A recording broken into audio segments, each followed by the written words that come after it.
ओमज्ञानतिमिरन्धस्य ज्ञानाञ्जनशलाकया चक्षुरुन्मिलितं येन तस्मै श्रीगुरुवे नमः। नमो विष्णुपादाय कृष्णप्रेष्ठाय भूतले श्रीमते भक्तिवेदान्तस्वामी इति नामिने। नमस्ते सरस्वतीं देवीं गौरवाणी प्रचारिणे निर्विशेषशून्यवादी पाश्चात्यदेशतारिणे। जय श्री कृष्ण चैतन्य प्रभु नित्यानंद श्री अद्वैत गदाधर श्रीवासादि गौरभक्त वृंद। हरे कृष्ण कृष्ण कृष्ण हरे हरे, हरे राम राम राम हरे हरे। వైష్ణవులందరికీ నా హృదయపూర్వక ప్రణామాలు. హరే కృష్ణ.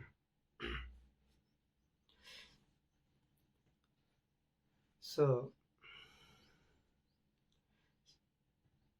శ్రీ చైతన్య మహాప్రభు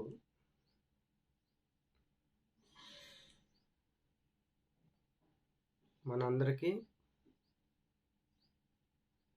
ఒక మంచి శిక్షణ ఇవ్వడం జరిగిందనమాట. అదే శిక్ష అష్టకం ద్వారా మనందరి దగ్గరికి రావడం జరిగింది. శ్రీ చైతన్య మహాప్రభు జీవితంలో ఆయన ఎటువంటి గ్రంథాలు కూడా రచించలేదన్నమాట. ఎందుకంటే ఆయనకి అంత సమయం లేదు. అందుకే ఈ 8 శిక్ష అష్టకం ద్వారా మొత్తం సారాంశం కూడా, మొత్తం సారం ఈ 8 శ్లోకాల్లో ఉందన్నమాట. సమస్త వేదం యొక్క సారం, జీవుడి యొక్క సారం కూడా ఈ 8 శ్లోకాల్లో చెప్పబడి ఉందన్నమాట.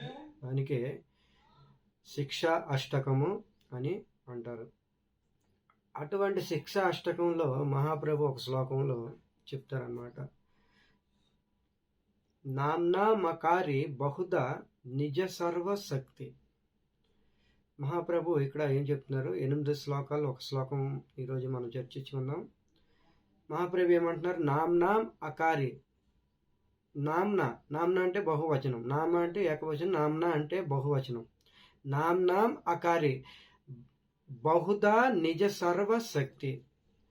భగవంతుడి నామాల్లోని బహుదా ఎన్నో రకాలు, నిజ సర్వశక్తి తన యొక్క నిజ శక్తులు, సర్వశక్తులు, తన యొక్క నిజ సర్వశక్తులు కూడా ఈ నామంలో ప్రవేశపెట్టారన్నమాట. భగవంతుడు ప్రవేశపెట్టారని శ్రీ చైతన్య మహాప్రభు ఈ శ్లోకం ద్వారా మనకి చెప్పబోతున్నారన్నమాట. మరి నామంలో ఏ శక్తులు ఉన్నవి? నామంలో ఏ శక్తులు ప్రవేశపెట్టారు భగవంతుడు శ్రీకృష్ణ భగవానుడు? నామ్నా అకారి బహుదా నిజ సర్వశక్తి. ఆయన ఎన్నో శక్తులు ప్రవేశపెట్టారు ఈ నామంలో. మరి ఏ శక్తులు ప్రవేశపెట్టారో దాని మీద మనం ఈరోజు చర్చించుకుందాం. భగవంతుడికి అనేక శక్తులు, అనంత కోటి శక్తులు, భగవంతుడికి అనంత కోటి శక్తులు అన్నమాట. అందులో కొన్ని శక్తులు ఇక్కడ ఆచార్యులు మనకి చెప్పడం జరిగిందనమాట. ఈ అనంత శక్తుల్లో కొన్ని మనము చర్చించుకుందాం. ఈ నామంలో ఏ శక్తులు పెట్టారనేసి. మొట్టమొదటి శక్తి ఇక్కడ ఏం చెప్తున్నారంటే, మొట్టమొదటి శక్తి సంపదా శక్తి. సంపదా శక్తి అనేది ఈ నామంలో ప్రవేశపెట్టారనమాట. ఈ నామంలో సంపదా శక్తి అనేది ప్రవేశపెట్టారనమాట. సంపదా శక్తి అంటే ఆధ్యాత్మిక సంపద, భౌతికమైన సంపద కాదనమాట. భౌతికమైన సంపద కాదు, ఆధ్యాత్మికమైన సంపద. భౌతిక సంపద ఈరోజు ఉంటుంది, రేపు నశించిపోతుంది. ఆధ్యాత్మిక సంపద నిజమైన సంపద. గోలోకేర ధన హరినామ సంకీర్తన. గోలోకేర ప్రేమేర ధన హరినామ సంకీర్తన. గోలోక ధనము, నిజమైన ధనము, నిజమైన ఆధ్యాత్మిక ధనము,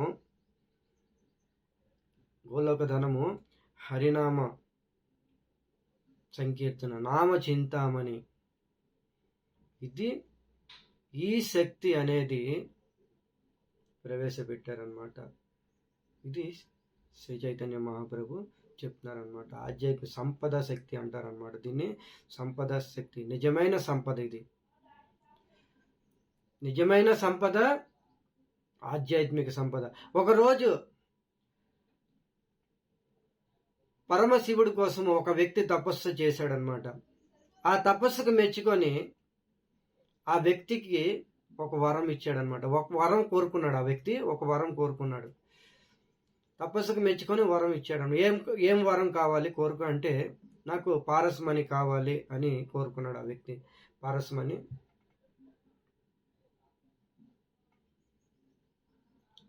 పారస్మణి నా దగ్గర లేదు, అది భగవంతుడి యొక్క భక్తుడైన రూప గోస్వామి దగ్గర ఉంది. ఆయన బృందావనంలో ఒక కుటీరం ఏర్పాటు చేసుకొని అందులో భజన కీర్తన చేసుకుంటే ఆయన దగ్గరికి మీరు వెళ్ళండి, ఆ మనీని మీరు పొందండి ఆయన దగ్గర నుంచి అని శివుడు చెప్పాడు అనమాట. ఈయన నేరుగా బృందావనం ధామానికి వెళ్ళారనమాట. వెళ్ళిన తర్వాత రూప గోస్వామిని కలిసి ఈ విధంగా శివుడి ద్వారా నేను వచ్చాను, నాకు పారస్మణి కావాలని. సరే, శివుడు పంపించాడంటే పారస్మణి నీకు ఇవ్వాల్సిందని అనేసి ఆ పారస్మణి ఆ చెత్త కుండీలో ఉంది, వెళ్ళి తీసుకొని వెళ్ళిపో అని చెప్పారనమాట. ఆయన చెత్త కుండీ దగ్గరికి వెళ్తే చెత్త కుండీలో పారస్మణి, ఒక మణి అనేది ఉందన్నమాట. పారస్మణి అంటే దేన్ని టచ్ చేస్తే అది బంగారంగా మారిపోతుంది, దాన్నే పారస్మణి అని అంటారనమాట. సో ఈ విధంగా మనీని తీసుకొని ఆయన కొంత దూరం వెళ్ళిపోయిన తర్వాత ఆలోచించారనమాట. అరే, ఇంత విలువైన మనీ చెత్త కుండీలో పడేశాడు ఈయన, ఒక సాధు. దీనికన్నా విలువైంది ఆయన దగ్గర ఇంకేదో ఉంది అనేసి మళ్ళీ యూటర్న్ తీసుకొని ఆ సాధువు దగ్గరికి వెళ్ళాడు అనమాట. వెళ్ళి ఆ సాధువుని అడిగాడు, ఏ మహాత్మా, నీ దగ్గర దీనికన్నా విలువైంది ఇంకేదో మనీ ఉంది, అది మీరు నా దగ్గర దాచిపెట్టారు, దయచేసి ఆ మనీని నాకు ఇవ్వండి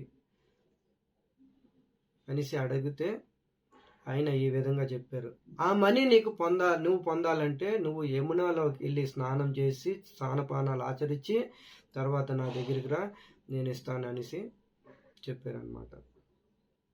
ఆయన ఈ విధంగా యమునా నదిలోకి వెళ్ళి స్నానపానాలు ఆచరించి ఆ మహాత్ముడి దగ్గరికి వచ్చారనమాట. వచ్చిన తర్వాత ఇదిగో అనేసి చేతిలో జపమాల ఇచ్చారనమాట. ఇది నామ చింతామణి, ఇది నామ చింతామణి, భగవంతుడి యొక్క సంపద, నిజమైన సంపద, భగవంతుడి యొక్క సంపద హరినామ సంకీర్తన, హరినామము. దీన్ని రోజు జపం చెయ్యు, గోలోక ప్రాప్తిస్తావు అనేసి ఈ విధంగా ఉపదేశం చేశారన్నమాట. తర్వాత ఆయన జపమాల తీసుకొని భజన భక్తులు చేసి గోలోక ప్రాప్తి చెందారనమాట. సో ఈ విధంగా నిజమైన సంపద హరినామ చింతామణి, హరినామం నిజమైన సంపద హరినామం. అందుకనే దీన్ని సంపద శక్తి అంటారనమాట. భగవంతుడు నామనామకారి బహుదా నిజ సర్వశక్తి, బహువిధములైన సంపదలు ఇమిడిచాడు, అందులో ఒక సంపద శక్తి అనేసి ఇక్కడ చెప్పడం జరిగిందనమాట. తర్వాత భువన పావన శక్తి, భువన పావన శక్తి అంటే సమస్త భువన మండలము పావనం చేసే శక్తి ఈ నామంలో ఉంది. భువన పావన శక్తి, సమస్త భువన మండలం పావనం చేసే శక్తి ఈ నామంలో ఉంది అనేసి శ్రీ చైతన్య మహాప్రభు చెప్తున్నారనమాట. నామ్ అకారి బహుధ నిజ సర్వశక్తి. సమస్త భువన మండలం పావన శక్తి ఎలా ఉంటుంది? మహామంత్రము ఇంత శక్తి సమర్థత కలిగింది, ఇంత పరమ పవిత్రమైన మహామంత్రము. దీన్ని ఎవరు జపిస్తారో వాళ్ళు స్వయంగా పవిత్రులు అవుతారు. తరువాత సమస్త ఊరు, వాడ, దేశము, ప్రపంచము అంతా కూడా పవిత్రమైపోతుంది. ఉదాహరణకి హరిదాస్ ఠాకూర్ వారు హరిదాస్ ఠాకూర్ వారు తన జీవితంలో రోజుకి 3 లక్షల నామాలు జపం చేసేవారు అనమాట. తనకు తాను పవిత్రం అయ్యారు ఆయన. తనకు తాను పవిత్రుడయ్యి తరువాత సమస్త భువన మండలం అంతా పవిత్రం చేశారు. ఎలా? నామం ద్వారా. భువన పావన శక్తి నామంలో ఉందన్నమాట. ఆ శక్తి ఉంది. మహామంత్రం యొక్క అద్భుత శక్తి ఇది. మహామంత్రం, హరే కృష్ణ మహామంత్రం యొక్క అద్భుత శక్తి ఇంత పరమ పవిత్రమైంది నామము. దీన్ని మనం వెలకట్టలేమన్నమాట.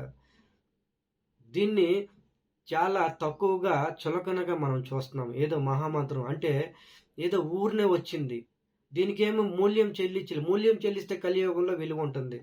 మూల్యం చెల్లించకంట గురు పరంపర ద్వారా మనకి ఈ విధంగా నామం చింతామణి ధనం వచ్చింది. దీనికి మనం వేల కట్టలేము. మనం విలువ లేకుండా చేస్తున్నాం. మనం అందరం కూడా విలువ లేకుండా చేస్తున్నాం అన్నమాట. హరినామము పరమ పవిత్రమైందనమాట. నామం ఉచ్చరిస్తే చాలు, ఆ యొక్క ధ్వని ఏదైతే స్వరం వస్తుందో నోటి ద్వారా, వాణి ద్వారా ఏదైతే స్వరం వస్తుందో ఆ స్మరణ ఏదైతే స్ప్రెడ్ అవుతుందో, ఆ స్ప్రెడ్ అయింది సమస్తం వాయువులో వ్యాపించి సమస్త జీవులు కూడా, వాయువులో చిన్న చిన్న సూక్ష్మ జీవులు ఉంటాయి అన్నమాట. అవన్నీ కూడా పవిత్రం అవుతాయి అన్నమాట. ఇవి మనకు తెలియదు అనమాట. మైక్రోస్కోప్తోని సైంటిస్టులు కనిపెడుతున్నారు ఇలాంటివన్నీ. ఒక ధ్వని వస్తుంది. మహామంత్రం మనం జపం చేసేటప్పుడు ధ్వని వస్తుంది. మాట్లాడుతున్నాం కదా, వాణికి ఒక శక్తి ఉంటుంది. అలాగే వాణికే శక్తి ఉంటే మహామంత్రానికి ఎంత ఉండాలి శక్తి? ఆ శక్తి అనేది నలుమూలల స్ప్రెడ్ అయినప్పుడు, వ్యాపించినప్పుడు చిన్న చిన్న సూక్ష్మ క్రిమి జీవులు ఆ తాకిడికి పవిత్రమవుతున్నాం అన్నమాట. ఈ విధంగా అందుకనే భువన పావన శక్తి అనేసి ఇక్కడ చెప్పడం జరిగిందనమాట. తర్వాత సర్వ దుఃఖ హరిణి శక్తి. సర్వ దుఃఖ హరిణి శక్తి, సమస్త దుఃఖాల నుంచి కూడా బయటపడతాము ఈ మహామంత్రం జపం చేసేటప్పుడు. సమస్త దుఃఖాలను కూడా హరిచేస్తుంది అనమాట. సమస్త దుఃఖాల నుంచి కూడా హరించే శక్తి ఈ మహామంత్రంలో ఉందన్నమాట. ఈ భౌతిక ప్రకృతిలోని ప్రతి ఒక్కరికి కూడా దుఃఖం ఉంటుంది. భక్తులవనే అభక్తులవనే, భక్తులైనా సరే అభక్తులైనా ఎవరికైనా సరే దుఃఖం ఉంటుంది. ఈ ప్రపంచమే తయారైంది అలా. ఈ భౌతిక ప్రపంచము మెటీరియల్ వరల్డ్ అన్నమాట. భౌతిక మెటీరియల్ వరల్డ్. ఇది దుఃఖాలయం. చేసిన వాడే, నిర్మించిన వాడే చెప్తున్నాడు అనమాట. ఇది దుఃఖాలయం అనేసి. నిర్మించిన వాడు ఒక ఇంజనీర్ చెప్పాడు అనుకోండి, ఈ ఇంట్లోకి వెళ్తే నీకు మనశ్శాంతి ఉండదు, ఎవరో చెప్పారు అనుకోండి. నిర్మాణం చేసిన వ్యక్తే చెప్పిన తర్వాత ఆ ఇంట్లోకి వెళ్ళామనుకోండి, మనకి ఏదైనా అశుభం జరగవచ్చు, ఏదైనా జరగవచ్చు. అలాగే ఈ భౌతిక ప్రపంచం నిర్మాణం చేసిన వ్యక్తి ఎవరు? భగవంతుడు శ్రీకృష్ణ భగవాను నిర్మాణం చేసిన వ్యక్తే చెప్తున్నాడు అనమాట. దుఃఖాలయం అశాశ్వతం. ఇది దుఃఖంతో కూడింది. అలాంటి దుఃఖంతో కూడిన ఈ భౌతిక జగత్తులో అందరూ వచ్చారనమాట.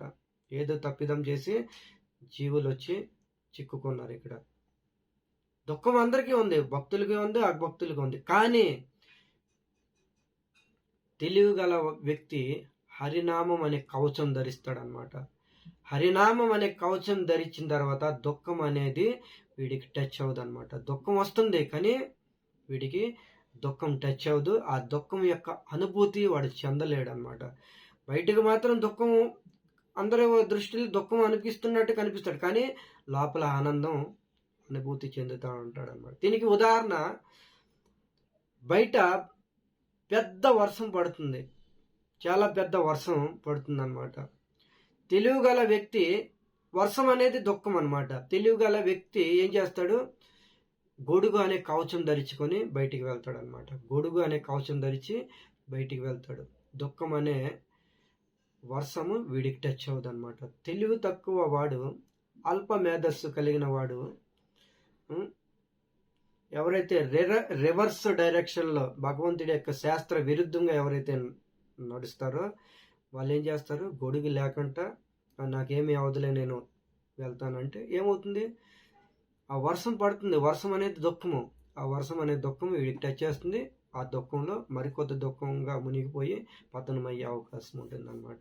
వర్షం అనే దుఃఖం ఇద్దరికీ ఉంది, భక్తులు అభక్తులకి ఇద్దరికీ. కానీ తెలివిగలవాడు గొడుగు రూపమైన కవచం ధరిస్తాడు. అలాగే హరినామ జపం అనే కవచం ఎవరైతే ధరిస్తారో వాడి జీవితంలో దుఃఖం వచ్చిందా దుఃఖం అనేది అనుభూతి చెందడు, సుఖంగా ఉంటాడు. ఇంకొక ఉదాహరణ, ఎండాకాలం, మంచి ఎండాకాలంలోని రోహిణి కాంతుల టైంలోని ఒక గృహిణి ఇంట్లో వంట చేస్తూ ఉంటుంది అన్నమాట భగవంతుడి కోసం. ఆ భగవంతుడికి అర్పించిన తర్వాత భార్య, భర్త, పిల్లలు, అత్త, మామగారు అందరూ తింటారు, సుఖంగా ఉంటారు, ఆరోగ్యం వస్తుంది, బలం వస్తుంది అనేసి ఈ విధంగా భావించుకొని ఇంత ఎండలో తర్వాత పొయ్యి వేడి, క్రాంతి తాపం వేడి, పొయ్యి తాలూకా అగ్ని వేడి, ఈ వేడిలో కూడా సహిస్తూ వంట చేస్తూ ఉంటుంది. బయట నుంచి ఒక వ్యక్తి చూశాడు అనుకోండి, అరే ఈ స్త్రీ ఎంత బాధపడుతుంది అని భావిస్తూ ఉంటారనమాట. ఎంత బాధతో వండుతుంది, ఎంత కష్టంగా ఉంది ఇంకే అనేసి. కానీ వాస్తవంగా చూసే వ్యక్తికి కష్టంగా అనిపించుకోవచ్చు, కానీ వాస్తవంగా ఆమె మాత్రం కష్టం ఉండదు అనమాట. ఎందుకు, లోపల ఆనందం. ఇది భగవంతుడికి భోగంగా పెడతాను, తర్వాత భోగంగా ప్రసాదంగా వచ్చి నా భర్త తింటారు, పిల్లలు తింటారు, అత్త మామయ్య గారు తింటారు, వీళ్ళందరూ తింటారు, బలం వస్తుంది, ఆరోగ్యం వస్తుంది, ఈ విధంగా భావించి ఆ గృహిణి వంట చేసిద్ది అనమాట. అదేవిధంగా ఈ హరినామం అనేది ఎవరైతే స్వీకరిస్తారో వాళ్ళకి ఎటువంటి దుఃఖం కూడా టచ్ చేయదు అనేసి శ్రీ చైతన్య మహాప్రభు ఇక్కడ చెప్పడం జరిగింది అనమాట. నామకారి బహుదా నిజ సర్వశక్తి. సో ఈ విధంగా ఇంకోటి, కలికాల్ భుజంగన నాశిని శక్తి. కలికాల్ భుజంగన నాశిని శక్తి. ఇక్కడ కలికాల్ భుజంగన నాశిని శక్తి అంటే ఈ కలియుగము ఎన్నో దోషాలతో నిండి ఉందన్నమాట. కలియుగం దోషాలకి నిధి అన్నమాట. కలియుగం దేనికి నిధి? వజ్ర వైడూర్యాలకు కాదు, దోషాలకి నిధి. కలియుగం దోషాలు, ప్రతి పదం కూడా దోషం, ప్రతి పదం కూడా విపత్తి, ప్రతి అడుగు కూడా విపత్తి. కలి దోషే నిధే రాజన్, భాగవతంలో శ్లోకం ఉంది. కలియుగము దోషాలకి నిధి. అలాంటి దోషంలో కూడా అస్తి ఏకో మహాగుణ, అస్తి ఏకో, అలాంటి దోషంలో కూడా అస్తి ఏకో ఒక మహాగుణం ఉంది. ఏంటిది ఆ గుణము? కీర్తనీయదస్య కృష్ణస్య, కృష్ణ నామము ఎవరైతే జపం చేస్తారో, ఈ మహామంత్రము హరినామాన్ని ఎవరైతే జపం చేస్తారో ముక్త సంగకరం రజ, ముక్తులు అవుతారు. ఈ భౌతిక ప్రపంచం నుంచి రిలీజ్ అయ్యి బయటపడి ఆధ్యాత్మిక జగతైన వైకుంఠ ధామానికి చేరుకుంటాడు. కలి దోషం నుంచి బయటపడతాడు. తర్వాత ఈ భౌతిక జగత్తు నుంచి కూడా బయటపడి ఆధ్యాత్మిక జగత్తుకి చేరుకుంటారు. ఈ శక్తి ప్రవేశపెట్టాడనమాట భగవంతుడు. తర్వాత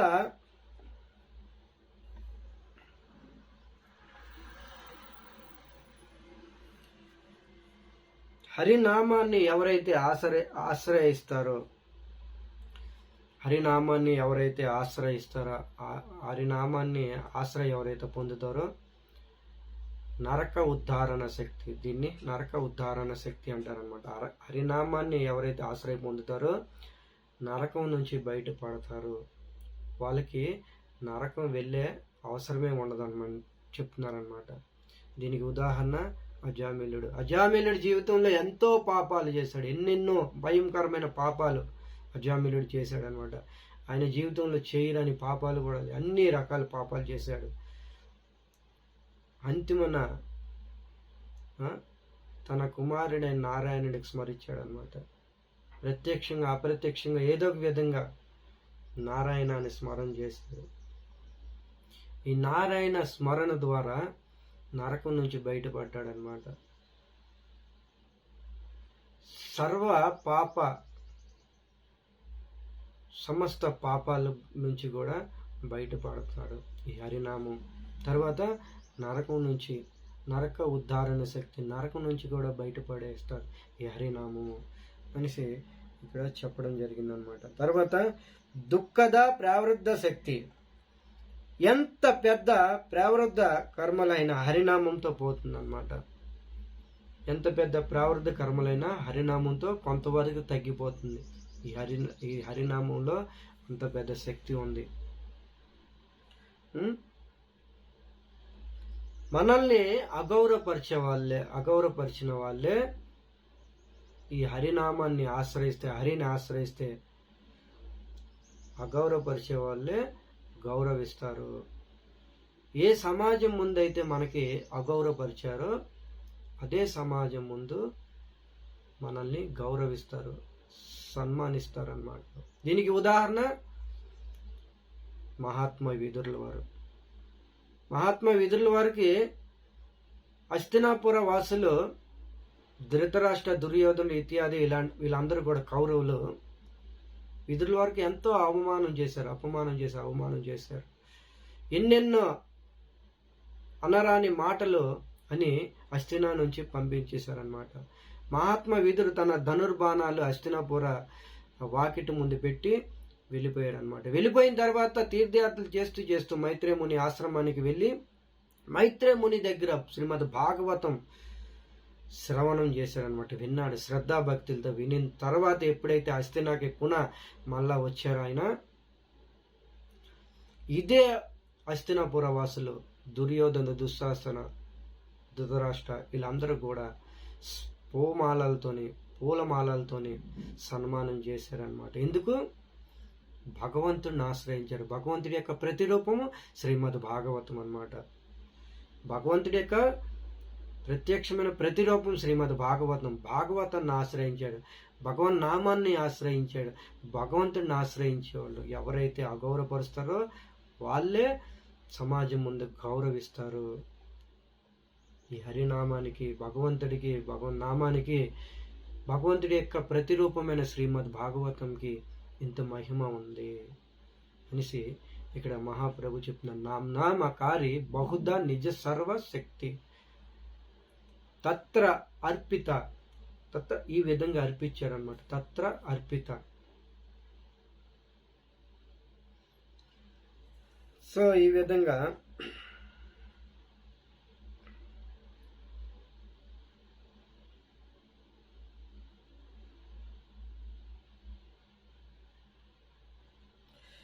తర్వాత కర్మ సంపూర్తి కర్తవ్య శక్తి అంటే హరినామ ఆశ్రయ పొందిన వాళ్ళు తిథి నక్షత్రం చూసే పని లేదనమాట. ఎవరైతే హరినామాన్ని ఆశ్రయిస్తారో వాళ్ళకి తిథులు, నక్షత్రాలు ఏదైతే చూస్తారో వాళ్ళు చూసే పని లేదనమాట. ఇవన్నీ కర్మకాండ వాళ్ళకే ఇవన్నీ వర్తిస్తాయి. కర్మకాండ బ్రాహ్మణులు కానీ, వైశ్యులు కానీ ఏదైతే కృష్ణ చైతన్యం వదిలేసి మిగతాది ఏది చేసినా కర్మకాండ వాళ్ళకే ఇవన్నీ వర్తిస్తాయి. హరినామాన్ని ఆశ్రయించే వాళ్ళకి తిథులు, నక్షత్రాలు, రాశి ఫలాలు ఏవైతే ఉంటావో అవన్నీ చూడని అవసరం లేదు. అవన్నీ కూడా ఆటోమేటిక్గా హరినామం చేసే వాళ్ళకి ఆటోమేటిక్గా అన్ని యాక్టివేట్ అయ్యి పనిచేస్తాయి. తనలో తానే పనిచేస్తూ తిరుగుతూ ఉంటాం అన్నమాట. కవచంగా తయారవుతాం అన్నమాట. ఈ విధంగా సర్వవేద తీర్థ ఫలారాయిని శక్తి. సర్వవేద తీర్థ ఫలారాయిని శక్తి. ఇంకొక శక్తి ప్రవేశపెట్టారనమాట భగవంతుడు. ఏంటిది? సర్వవేద తీర్థ ఫలారాయిని శక్తి అన్నమాట. అంటే సర్వ వేదాలకి సారము హరినామము. సమస్త వేదాలకి సారము హరినామం. వేదాలు మొదటి నుంచి చివరి వరకు తిరిగేసిన ఇదే చెప్తుందన్నమాట.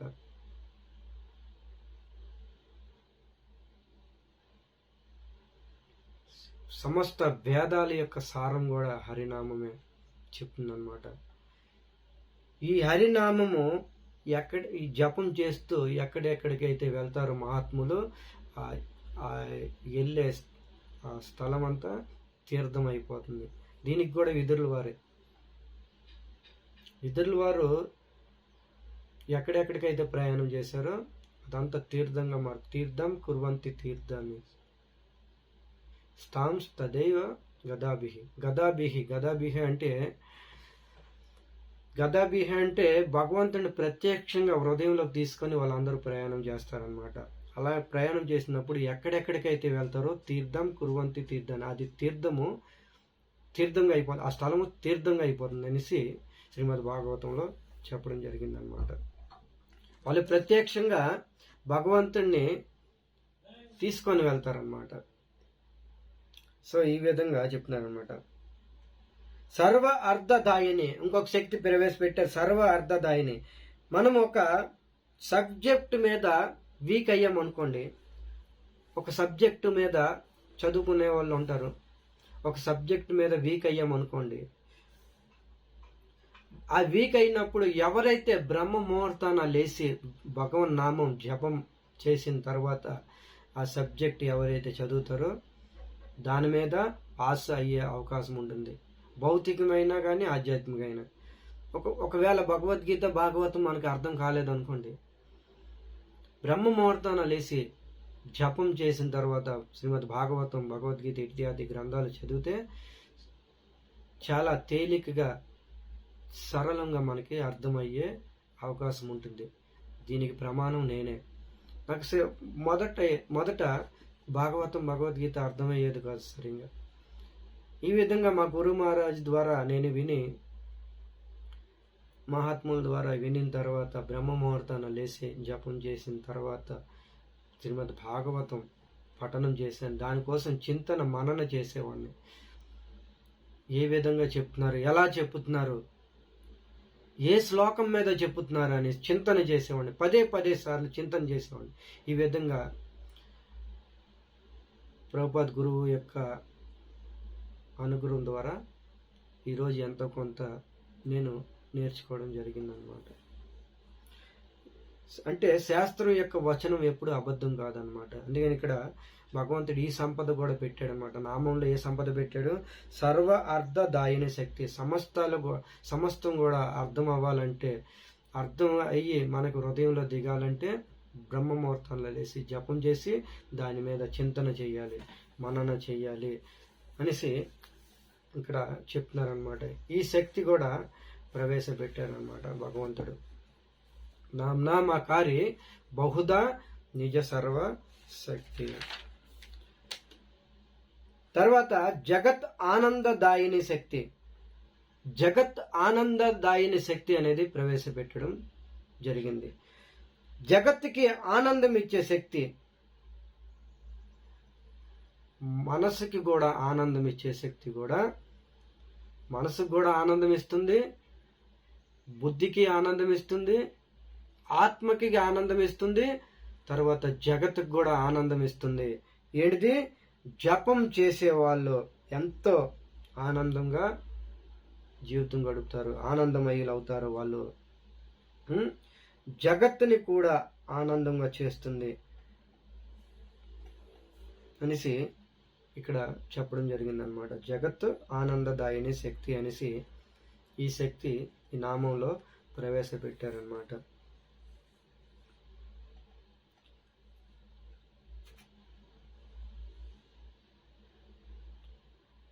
జగత్ దానదాయిని శక్తి. తర్వాత ఇంకొక శక్తి ప్రవేశపెట్టారు, జగత్ దానదాయిని శక్తి. అంటే జగత్కి దానం ఇచ్చే శక్తి. మనం ఎంతవరకు దానం ఇవ్వగలము? జగత్కి దానం ఇచ్చే శక్తి ప్రవేశపెట్టారనమాట ఈ నామంలో. జగత్కి దానము మనం ఏమి ఇవ్వగలము? మనకు అంత శక్తి సమర్థత లేదు కదా.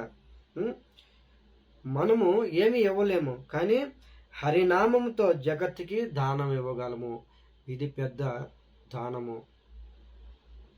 ఇదే పెద్ద దానం అన్నమాట. దానాల్లో కన్నిటికన్నా పెద్ద దానం హరినామం దానం చేయడము, కృష్ణ కథలు చెప్పడము, కృష్ణ నామం జపం చేయడం చెప్పడము, శ్రీమద్ భాగవతం ప్రచారం చేయడం చెప్పడము. ఇదే పెద్ద దాన ధర్మం అన్నమాట. ఇక్కడ ఈ శక్తి ప్రవేశపెట్టారన్నమాట.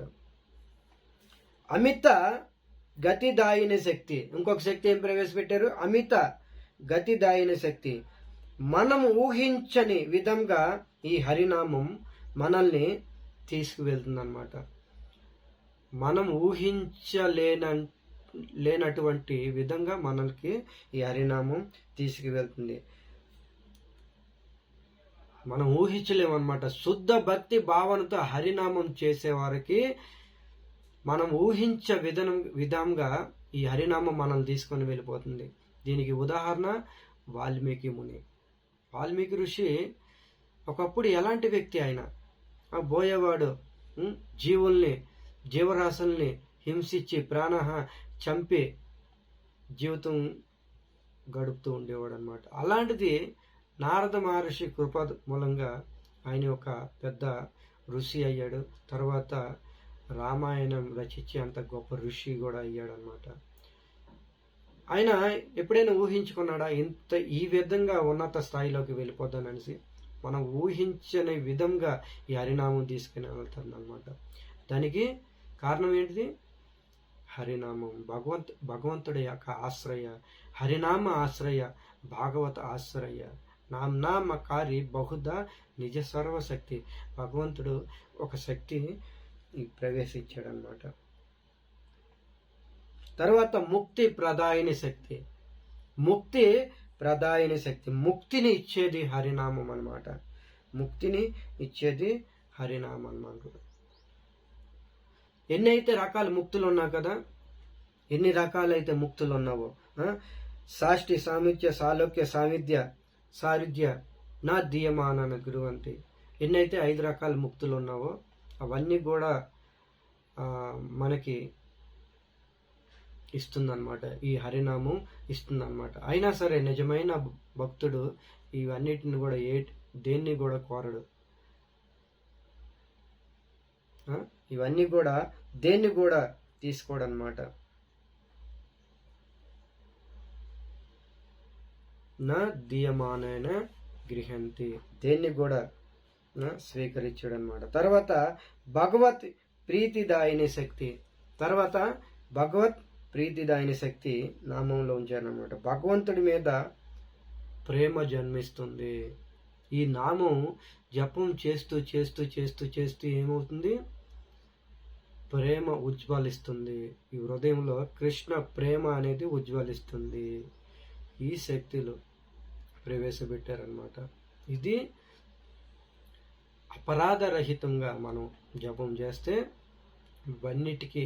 ఇవన్నీ కూడా శక్తులు దాని అంతట్లాగే పనిచేసి మన మీద ప్రభావం చూపిస్తుంది. అప్పుడు ఈ జన్మలోనే ముక్తులవుతాం. బ్రతుకుంటుండగా ముక్తులవుతాము. చనిపోయిన తర్వాత అపవర్గ ప్రాప్తిస్తుంది. అపవర్గ అంటే వైకుంఠ ధామం ప్రాప్తిస్తుంది అనేసి శ్రీ చైతన్య మహాప్రభు శిక్షా అష్టకంలోని ఒక మంచి శిక్షణ ఇచ్చారనమాట. నామకారి బహుదా నిజ సర్వ శక్తి తత్ర అర్పిత. ఈ విధంగా ఎన్నో శక్తులు మనకి ఈ నామం ద్వారా ఇచ్చారనేసి భగవంతుడు మహాప్రభు శిక్షాష్టకంలో చెప్పడం జరిగిందనమాట. ఇంకా ఎన్నెన్నో విషయాలు మనం అందరం కూడా తెలుసుకోవడానికి ప్రయత్నం చేస్తాము రాబోయే రోజుల్లో. అంతవరకు విరామం. హరే కృష్ణ.